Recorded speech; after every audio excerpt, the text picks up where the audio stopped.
এক খরগোশ আর এক কচ্ছপ পাশাপাশি বাস করে। দুজনের মধ্যে একেবারে গলায় গলায় ভাব। তবে খরগোশের বড়ই দেমাক, কারণ সে খুব জোরে দৌড়াতে পারে, আর কচ্ছপ চলে ধিমে তালে, একেবারে ধীরে ধীরে। খরগোশটি মাঝে মাঝে কচ্ছপকে উপহাসও করে। কচ্ছপ মুখ বুজে সব শুয়ে যায়, মনে মনে ভাবে সুযোগ এলে এই অপমানের শোধ নেওয়া যাবে। সুযোগ সত্যিই একদিন এলো।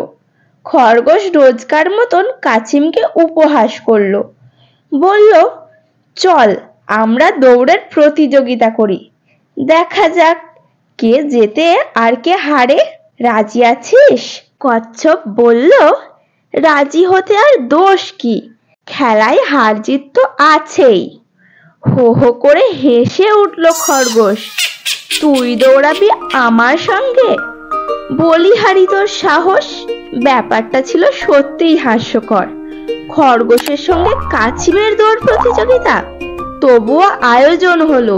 খরগোশ ব্যাপারটাকে একেবারে মজার ছলে দেখলো। তার ধারণা কাছিম সারা জীবন তপস্যা করলেও তাকে হারাতে পারবে না। ঠিক হলো, দূরে নদীর ধারে যে বুড়ো বট গাছটা আছে, দৌড়ে আগে যে সেই গাছের তলায় পৌঁছাতে পারবে তারই জিত হবে। শুরু হলো দৌড়। কাছিম হাঁটে যথারীতি ধিমে তালে। খরগোশের গতি এত বেশি যে সে এক লহমায় কাছিমের চোখের আড়াল হয়ে গেল। বেশ কিছু দূর যাওয়ার পর খরগোশ পেছনে তাকিয়ে দেখলো কাছিম তখনও অনেক দূরে, যথারীতি হেলতে দুলতে আসছে। গরমের সময় রোদের তেজ অসহ্য। পাশেই ছিল একটা ঝাঁকড়া গাছ, সেই গাছের তলায় শীতল ছায়া। খরগোশ ভাবলো একটু জিরিয়ে নেই। গাছের ছায়ায় বসে জিরোতে গিয়ে সে ঘুমিয়ে পড়ল।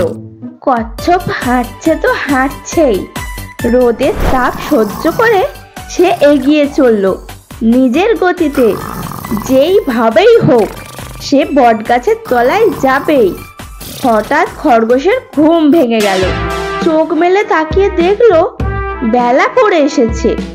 সামনে পেছনে যত দূর চোখ যায় তত দূর চোখ মেলে দেখলো কাছিমকে দেখতেই পেল না। সে দৌড় শুরু করলো ঝড়ের গতিতে, তবুও পরাজয় এড়াতে পারলো না। বটগাছের সামনে গিয়ে দেখলো কচ্ছপ বসে আছে, তার মুখে বিজয়ীর হাসি। অপমানে মুখ তুলতে পারছিল না খরগোশ, ভাবতেই পারছিল না প্রতিযোগিতায় তার পরাজয় হয়েছে। তাহলে আমরা এই গল্পটা থেকে কি জানতে পারলাম? আমরা জানতে পারলাম ধীরে হলেও যে কোনো কাজ মন দিয়ে করতে পারলে সুফল পাওয়া যায়।